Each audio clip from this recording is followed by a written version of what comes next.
Students of city high school, अस्सलाम वालेकुम। जैसे कि आपको स्टार्टिंग में हम बताया था, पहले जो है हम टॉपिक स्टार्ट कर रहे हैं 1 बाय 1। जो है चैप्टर नंबर 3 हमने स्टार्ट किया हुआ है और chapter number 3 which is named as our dynamics. Chapter number 3 जो है डायनामिक्स इसका नेम था, जो हमने चैप्टर शुरू किया हुआ है। इसी के अंदर हम फर्दर टॉपिक डिस्कस करते आ रहे हैं और टॉपिक्स को डिस्कस करते करते हमने लास्ट जो हमारा आज का जो टॉपिक होगा वो है about friction and their advantages and how we will reduce its functions, और इसकी फ्रिक्शन को रिड्यूस कैसे किया जा सकता है जो है। तो आज का जो टॉपिक है वो है about friction. Today's our topic is friction जो है कि व्हाट इज़ फ्रिक्शन, फ्रिक्शन क्या चीज़ है, किस तरीके से हम बताते हैं कि फ्रिक्शन को पैदा कैसे किया जाता है, इसको रिड्यूस कैसे किया जाता है, इसके एडवांटेजेस क्या हैं, इसके डिसएडवांटेजेस क्या हैं, इसकी टाइप्स हमारे पास कौन कौन सी होती हैं। तो सबसे पहले हम डिफ़ाइन करते हैं फ्रिक्शन को। फ्रिक्शन के बारे में अगर हम सिंपल सी बात समझना चाहें तो जो बॉडी मूव करती हैं वो ख़ुद ब खुद कुछ देर के बाद रुक जाती हैं। क्यों रुकती हैं? Just because there is a some force that opposes the motion of an object. एक ऐसी फोर्स मौजूद है जो क्या करती है, बॉडी की मोशन को अपोज करती है, और उसी फोर्स का नाम हमने क्या रखा हुआ है, फ्रिक्शन। इट मीन्स कि friction is a force, it is a force, एक ऐसी फोर्स है which always opposes the motion of an object, जो हमेशा मूविंग ऑब्जेक्ट को रोकने के लिए इस्तेमाल की जाती है। ऐसी फोर्स को हम क्या कहते हैं, फ्रिक्शन कहते हैं। जैसे कि इसकी एग्जांपल देकर आप देखें, डेफिनेशन हम यहाँ पे यही लिखेंगे कि इट इज़ अ फोर्स, ये आपके पास एक फोर्स है, it is a force that opposes, जो कि अपोज करती है, अपोज में नहीं मुखालफत, उसकी ऑपोजिट डायरेक्शन में क्या करती है, मूव करती है। It is a force that opposes the motion of moving objects, यानी कि मूविंग ऑब्जेक्ट्स को अपोज करने के लिए जो चीज़ हम यूज़ करते हैं उस चीज़ का नाम क्या है, फ्रिक्शन है जो है। तो हमने बताया कि फ्रिक्शन एक ऐसी फोर्स जो कि क्या करती है, अपोज करती है मोशन को, और मोशन किसका होगा, ज़ाहिर बात है मूविंग ऑब्जेक्ट का होगा। जो बॉडी रेस्ट में है उसका तो मोशन नहीं होगा, वो रेस्ट में है क्योंकि उसकी फ्रिक्शन नहीं होगी। तो इसकी डायरेक्शन आपके पास, सेकेंड बात आपने इसमें जो याद रखनी है, its direction, its direction is always, its direction is always opposite, इसकी डायरेक्शन हमेशा अपोजिट होती है to the moving object, to the moving object, यानी कि जिस तरफ को बॉडी मूव कर रही है उसके ऑपोजिट डायरेक्शन में इसकी डायरेक्शन हमेशा होगी। इसे हम क्या कहते हैं, फ्रिक्शन जो है। इसकी कुछ एग्जांपल्स देखते हैं, उस एग्जाम्पल ज़रा क्लियर हो जाएगा आपको कि हम फ्रिक्शन बेसिकली क्या कहना चाह रहे हैं जो है। हमने कहा कि फ़र्ज़ करते हैं a moving vehicle, a moving car, आपके पास एक मूविंग कार है, अ मूविंग कार। अब देखें यहाँ पे, अगर आपके पास फ़र्ज़ करें ये आपके पास एक बॉडी है जो कि क्या कर रही है, मूव कर रही है। फ़र्ज़ कर लेते हैं इट इज़ अ कार, ये आपके पास कार है जो कि एक रोड के ऊपर क्या कर रही है, इस डायरेक्शन में मूव कर रही है। It will moving in this direction जो है। जब वो यहाँ इस तरह को मूव कर रही है, जब वो मूव करेगी तो कुछ देर के बाद जब हम उस पर रेस नहीं लगा रहे, फोर्स नहीं लगा रहे, उस पर उसको पुश नहीं कर रहे, उसकी वेलोसिटी नहीं इंक्रीज़ कर रहे, तो after some time they will stop. कुछ देर के बाद वो खुद ब खुद क्या कर जाती है, रुक जाती है। क्यों रुकती है? Because there is a friction, यहाँ पे एक फोर्स होती है और उस फोर्स को हम क्या कहते हैं, फ्रिक्शन। और वो फ्रिक्शन किन के दरमियान होती है, बिटवीन रोड एंड टायर्स। जो आपके पास गाड़ी के टायर्स हैं उसके दरमियान और जो रोड है उनके दरमियान फ्रिक्शन जो मौजूद होती है, फोर्स जो मौजूद होती है, उसे हम क्या कहते हैं, फ्रिक्शन कहते हैं। उसी की वजह से वो क्या है, वो आपके पास बॉडी रुक जाती है। इसके अलावा साइकिल की एक आम कॉमन सी एग्जांपल है, साइकिल के हम पैडल्स को मूव करवाते हैं। जब तक पेडल्स मूव कर रहे हैं साइकिल मूव कर रहा है। जब हम उसकी पेडलिंग को स्टॉप कर देते हैं, पेडल्स मूव नहीं करवा रहे, तो साइकिल क्या करेगा, वो मूव नहीं करता। कुछ देर के बाद वो मूव करेगा, उसके बाद वो खुद ब खुद रुक जाता है। क्यों? Just because of friction, friction की वजह से। गर्मियों का सीज़न है, फैंस वगैरह हम ऑन करते हैं।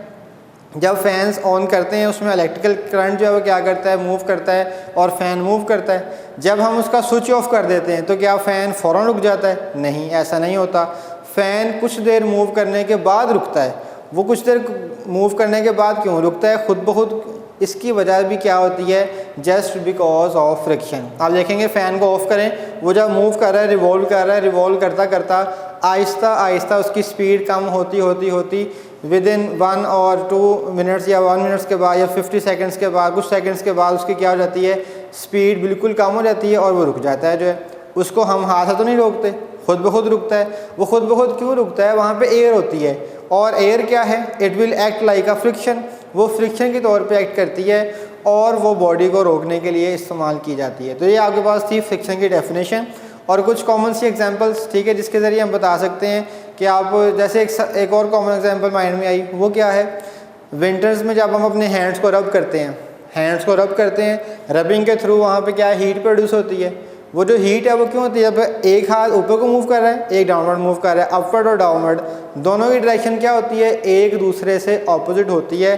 तो इससे हमने बताया कि आगे पास वहाँ पे भी फ्रिक्शन प्रोड्यूस करवाई जाती है, ठीक है। इसके बाद आगे फर्दर कंटिन्यू कर रहे हैं फ्रिक्शन के बारे में कि हर बॉडी के दरमियान फ्रिक्शन होती है। क्यों होती है? बिकॉज एवरी बॉडी या एवरी बॉडी या सरफेस, हर बॉडी और सरफेस है is not a smooth surface, is not a smooth, कि हर बॉडी की जो आगे पास सरफेस है वो स्मूथ नहीं है। जैसे कि फ़र्ज़ करें ये वाइट बोर्ड है, इसे आप देखेंगे, देखने में ये आपको बहुत बज़ाहिर क्या लग रहा है, स्मूथ लग रहा है कि प्लेन सरफेस है, इतनी रफनेस नहीं है इसके अंदर। लेकिन जब हम इसको माइक्रोस्कोपिक लेवल पर जाके देखते हैं, माइक्रोस्कोप की हेल्प से देखते हैं, तो हमें अंदाज़ा होता है कि हर सरफेस में रफनेस, कोई खुरदरापन, जो रफनेस है वो लाजमी होती है, प्लेन सरफेस नहीं होती है जो है। हाँ ये है कि कोई कम रफनेस होती है, किसी में ज़्यादा होती है। उसमें हम जैसे एग्जांपल लेते हैं, अपना ये हैंड है, इस हैंड को हम यहाँ पे मूव करवा रहे हैं, ठीक है, तो हमें कम फ्रिक्शन लग रही है। अगर यही हम हैंड ज़मीन पर मूव करवाएंगे, दीवार पे मूव करवाएंगे, तो उससे क्या होगा, फ्रिक्शन उनकी ज़्यादा होगी, क्योंकि उनकी सरफेस आगे पास, इसकी सरफेस क्या है, ज़्यादा प्लेन है, स्मूथ है, ज़मीन की रफ़ है, उसकी स्मूथ नहीं है जो है। जो आगे पास बैक साइड पर जो दीवार है इसकी भी क्या है, रफ़ सरफेस है। इट मीन्स कि it depends on the surface. जो फ्रिक्शन है वो सरफेस पर डिपेंड करती है। अगर स्मूथ सरफेस है फ्रिक्शन ऑटोमेटिकली कम होगी, अगर रफ़ सरफेस है तो फ्रिक्शन क्या होगी, ज़्यादा होगी जो है। तो इसमें हमने बताया, इसमें जो आगे पास हर एक बॉडी को अगर हम देखें कि हर बॉडी जो आगे पास स्मूथ सरफेस शो करवाती है, तो उसको हम कहते हैं जी, it is named as a cold welds. जब हम बिल्कुल इसको माइक्रोस्कोपिक लेवल पर दो सरफेस को देखते हैं, तो दो सरफेस के दरमियान में हमारे पास वहाँ पे क्या मौजूद होते हैं, कोल्ड बेल्ट्स मौजूद होते हैं। और उन्हीं कोल्ड बेल्ट्स आपस में क्या करते हैं, वो रप्चर करते हैं, रगड़ खाते हैं, मूव करवाते हैं और वहाँ पे फ्रिक्शन को जनरेट या प्रोड्यूस करवाया जाता है जो है। इसी के बाद जो आगे पास नेक्स्ट हेडिंग आ रही है वो है about force of limiting friction. Next is definition is force of limiting friction, कि फोर्स ऑफ लिमिटिंग फ्रिक्शन क्या होगा जो है। तो फोर्स ऑफ लिमिटिंग फ्रिक्शन भी बता देते हैं। फोर्स ऑफ लिमिटिंग फ्रिक्शन में आपने ये बताना है कि आगे पास इसकी डेफिनेशन क्या है। सिंपल सी डेफिनेशन है, इसका सिंबल भी है, इसका फार्मूला भी है, और ज़ाहिर बात है फोर्स है तो यूनिट तो आपको पता है इसका न्यूटन होगा जो है। तो उसी को हम लिखते हैं, what is the definition of force of limiting friction, the maximum value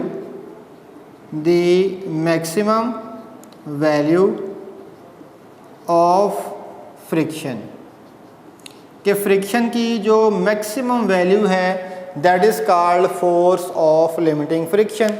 the maximum value of friction is called force of limiting friction, कि फ्रिक्शन की ज़्यादा से ज़्यादा जितनी वैल्यू हो सकती है उस वैल्यू को हमने क्या नाम दे दिया, फोर्स ऑफ लिमिटिंग फ्रिक्शन का जो है, ठीक है। ये भी शॉर्ट में डेफिनेशन थी और ये भी आगे पास शॉर्ट में डेफिनेशन ही थी कि व्हाट इज़ फ्रिक्शन, फ्रिक्शन क्या है, इसकी कोई कॉमन सी एग्जांपल दे दें।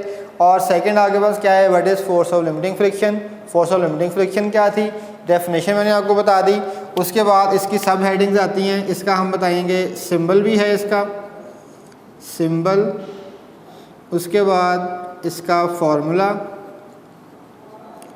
फार्मूला भी होगा और इसके बाद इसका बताएंगे यूनिट कि व्हाट इज़ इट्स यूनिट या ऐसे यूनिट जो है। तो सिंबल है, सिंबल देखते हैं। अगर हम फोर्स ऑफ लिमिटिंग फ्रिक्शन को शो करवाएंगे, इसका सिंबल होगा F और S, इसका formula Fs is equals to micro into R या माइक्रो इंटू M और G। Fs is equals to micro into mg। Force है तो फोर्स का यूनिट क्या होगा, न्यूटन, यानी कि स्मॉल n जो है, ये आपके पास क्या हो जाएगा, इसका यूनिट हो जाएगा। तो ये भी आपके पास 2 मार्क्स की शॉर्ट में डेफिनेशन आ सकती है, define force of limiting friction. तो आसान सी डेफिनेशन है, the force the value which have its maximum value of friction, कि ऐसी आपके पास मैक्सिमम वैल्यू जो फ्रिक्शन की है उससे हम क्या कहते हैं जी, फोर्स ऑफ लिमिटिंग फ्रिक्शन जो है। अब यहाँ पे एक नया क्वेश्चन राइज हो गया कि व्हाट इज़ दिस, इस यूनिट को हम क्या कहें। जिसे हमने पहले चैप्टर 1 में क्लास 9 में पढ़ा हुआ है, it is named as a micro, ये एक प्रीफिक्स था, माइक्रो था और इसकी वैल्यू थी 10⁻⁻⁻6 के इक्वल जो है। लेकिन जो कि यहाँ पे अब इसके प्रीफिक्स के तौर पे ये यूज़ नहीं हो रहा, ये एज ए कांस्टेंट यहाँ पे यूज़ हो रहा है। तो इसका एक अपना नेम होगा, it has name coefficient of friction, coefficient of friction जो है, coefficient of friction is micro. तो यहाँ से इसको हम डिफ़ाइन कर देते हैं, फार्मूला देखते हैं। इसी फार्मूले से अगर हम इसको ड्राइव करें तो ये आगे पास क्या है, it is become a ratio. ये रेशो बनती है किसके दरमियान, it is a ratio, it is a ratio between force of limiting friction, force of limiting friction and the reaction force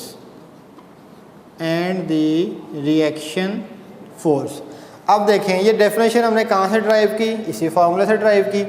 हमने कहा कि कोफिशिएंट ऑफ फ्रिक्शन यानी कि जिसे हम माइक्रो का नाम दे रहे हैं, it is defined as the ratio between force of limiting friction and reaction force. जो रिएक्शन फोर्स है और जो फोर्स ऑफ लिमिटिंग फ्रिक्शन है, इन दोनों के दरमियान जो रेशो है दैट इज़ कॉल्ड फोर्स और कोफिशिएंट ऑफ फ्रिक्शन जो है। अब देखें इसका सिंबल देखें, यहाँ पे सिंबल भी इसका ड्रा करेंगे और इसके फॉर्मूले से आपको आइडिया हो जाएगा कि क्या वाकई इसके इक्वल थी। डेफिनेशन आपको याद करना फिर आसान हो जाएगी।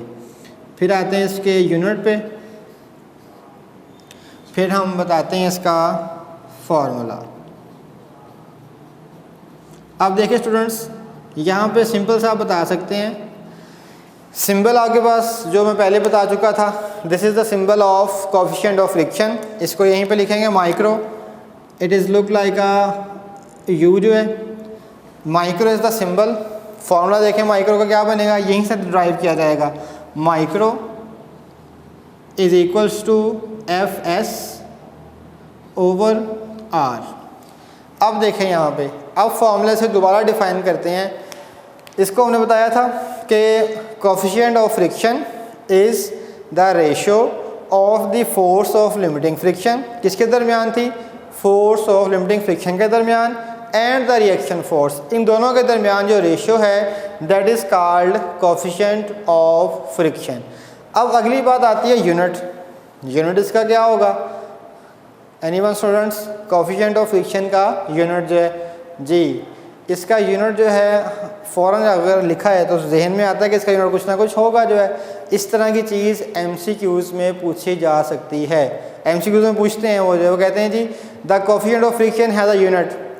90% स्टूडेंट्स कोई ना कोई यूनिट लगाते हैं जो है, इसका कोई यूनिट नहीं होता जो है। क्यों नहीं यूनिट होता? Because it is a ratio. ये रेशो है बिटवीन टू सिमिलर क्वांटिटीज़। दोनों क्वांटिटीज़ क्या हैं? सिमिलर हैं।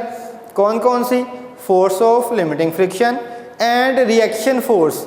रिएक्शन फोर्स हम पहले डिस्कस करके आ चुके हैं एक्शन एंड रिएक्शन में, न्यूटन थर्ड लॉ के अंदर। रिएक्शन फोर्स उसकी ऑपोजिट फोर्स जो लग रही है, किसके? फोर्स ऑफ लिमिटिंग फ्रिक्शन के जो है। Both forces are acting in opposite direction, so both are similar quantities. देखें, फोर्स ऑफ लिमिटिंग फ्रिक्शन इसका यूनिट क्या था? न्यूटन। रिएक्शन फोर्स इसका यूनिट क्या होगा? न्यूटन। दोनों को डिवाइड किया, डिवाइड करने के बाद आपके पास यूनिट कुछ भी नहीं बचेगा, तो आप बताएंगे इट हैज़ नो यूनिट। इसका यूनिट आपके पास कोई भी नहीं होगा, ठीक है, इसका यूनिट नहीं है आपके पास कोई भी जो है। तो ये भी आपके पास डेफिनेशन यहाँ पर ख़त्म हो गई। इट मीन्स कि आपके पास अभी तक हमने 3 डेफिनेशंस को डिस्कस कर लिया, और वो 3 डेफिनेशंस कौन कौन सी हैं दोबारा देख लें ज़रा। एक फ्रिक्शन की, एक फोर्स ऑफ लिमिटिंग फ्रिक्शन की, और third one coefficient of friction की जो है। इसके बाद जब हम नेक्स्ट कंटिन्यू कर रहे हैं तो इसके बाद वो आगे बता रहा है कि rolling friction, types of frictions बता रहा है यहाँ पे कि how many types of frictions. Types of friction के फ्रिक्शन की आपके बुक में कितनी टाइप्स डिस्कस की गई हैं। बुक पे नेम उसने और लिखा हुआ है, उसने डायरेक्ट उन टाइप्स का नेम लिखा है। तो it is divided into 2 types. इसकी 2 टाइप्स में उसने डिफाइन किया। One is called sliding friction, sliding friction, and the other one is called rolling friction, rolling friction. हाँ जी, अब देखते हैं इस दोनों में जो है कि इन दोनों में क्या फ़र्क है।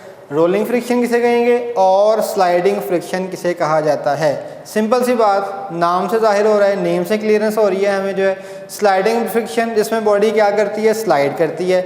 और रोलिंग फ्रिक्शन जिसमें बॉडी क्या करती है? रोल करती है। जैसे फॉर एग्जांपल, अगर आपके पास एक टायर है जो है, एक टायर मूव करवा रहे हैं, वो टायर किसका है? साइकिल का टायर है, मोटरसाइकिल का टायर, कोई भी टायर है। एक टायर को जब हम मूव करवा रहे हैं और उसके अंदर एयर फिलअप की हुई है, सही सरफेस से वो मूव कर रहा है, रोल करता हुआ जा रहा है, और जब वो रोल करता हुआ जाएगा तो उसकी जो फ्रिक्शन उस वक्त जो प्रोड्यूस होगी, that friction is called rolling friction.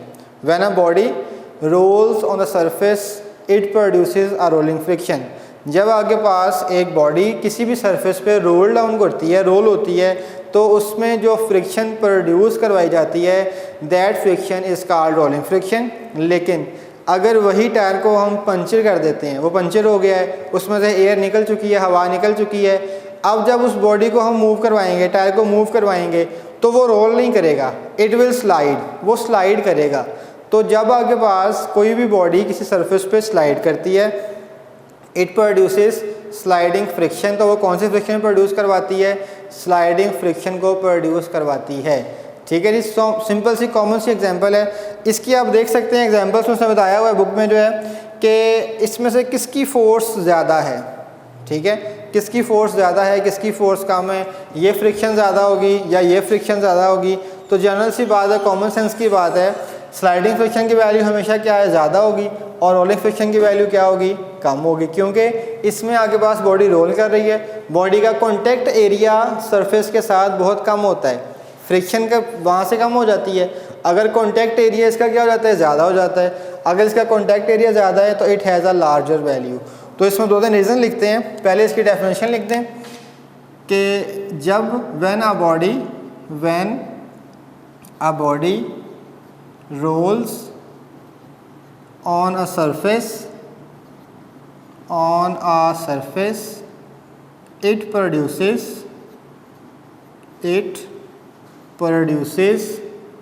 rolling friction।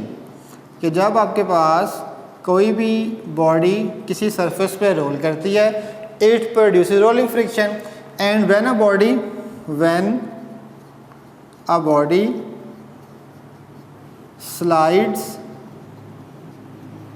On a surface, कि जब कोई बॉडी सरफेस पे स्लाइड करती है, इट प्रोड्यूसेस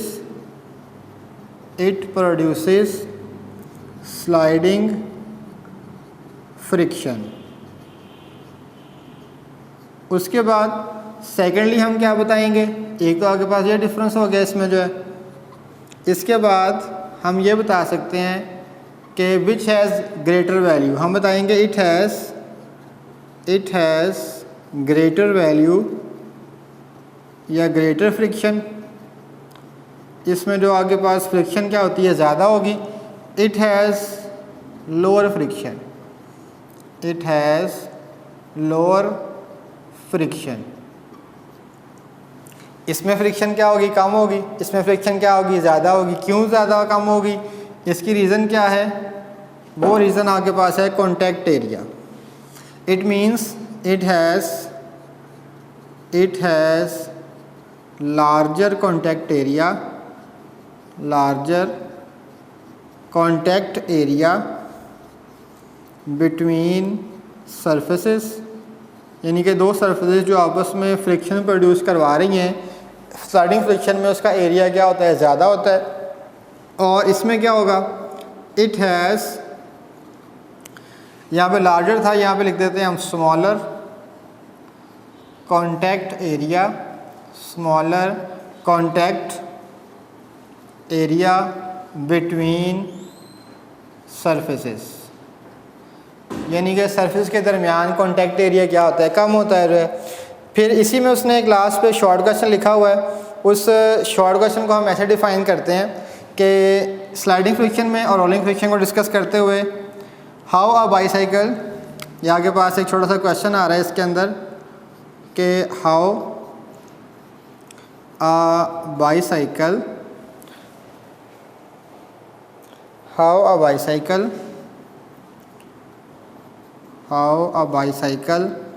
स्टॉप्स, कि बाईसाइकिल जो है वो स्टॉप कैसे करती है जो है। तो इसकी सिंपल सी उसने आपके पास रीज़न बताई हुई है। ये आपके पास पेज नंबर बुक के 74 पे आप बिल्कुल लास्ट पे बता सकते हैं कि आप किस तरीके से बताएंगे कि इसमें हम किस किस सरफेस को जो है वो इजीली मूव करवा सकते हैं। इसका आंसर आप वर्ड टू वर्ड वहाँ से देख सकते हैं। अंडरस्टैंडिंग के लिए सिर्फ आपको मैं इतना बताऊँगा कि फ़र्ज़ करते हैं, उसने बताया कि जब हम क्या करते हैं, ब्रेक्स अप्लाई करते हैं, when we applying a brakes, जब हम ब्रेक्स अप्लाई करेंगे तो बॉडी क्या करेगी, जो कि टायर रोल कर रहा था वो रोल करने की बजाय क्या करने लग जाएगा, स्लाइड करने लग जाएगा जो है।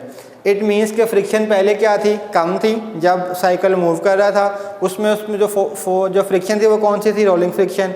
लेकिन जैसे हमने ब्रेक्स लगा दी, ब्रेक लगाने के बाद उसमें जो फ्रिक्शन प्रोड्यूस होने लग गई वो कौन सी होने लग गई, स्लाइडिंग फ्रिक्शन। तो इसका आंसर आप सिंपल से यही बताएंगे कि बाइसाइकिल को स्टॉप करने के लिए इनिशियली इट प्रोड्यूसेस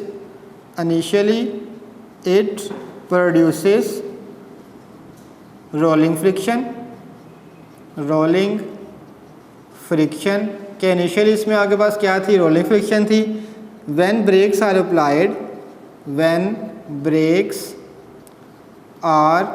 अप्लाइड, जब हम ब्रेक्स अप्लाई कर देते हैं तो उसके बाद क्या होता है जी, द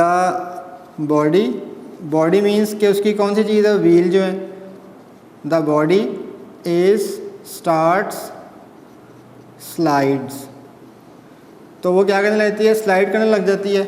जब वो स्लाइड करेगी तो फ्रिक्शन क्या है, ज़्यादा हो जाएगी। जब फ्रिक्शन ज़्यादा होगी तो बॉडी ऑटोमेटिकली क्या कर जाएगी, रुक जाएगी जो है। ठीक है, तो ये आगे पास सिंपल सा एक शॉर्ट क्वेश्चन आ रहा है, पेज नंबर 73 मैंने आपको बता दिया, लास्ट पे लिखा हुआ है पैराग्राफ में, वर्ड टू वर्ड आप वहाँ से इसको जो है वो याद कर सकते हैं। ये जस्ट अंडरस्टैंडिंग मैंने बता दी कि आपके पास साइकिल को हम रोकते कैसे हैं, किसी भी बाइक को है, चाहे आपके पास कोई भी बॉडी है, जब तक वो मूव कर रही है उसमें फ्रिक्शन कौन सी थी, रोलिंग फ्रिक्शन। जब उसको हम ब्रेक्स लगा के रोक देते हैं तो friction will be converted into sliding friction and a body stops जो है। तो ये आपके पास जो स्टूडेंट्स सारे के सारे जो हमने आज किए ये शॉर्ट क्वेश्चंस थे।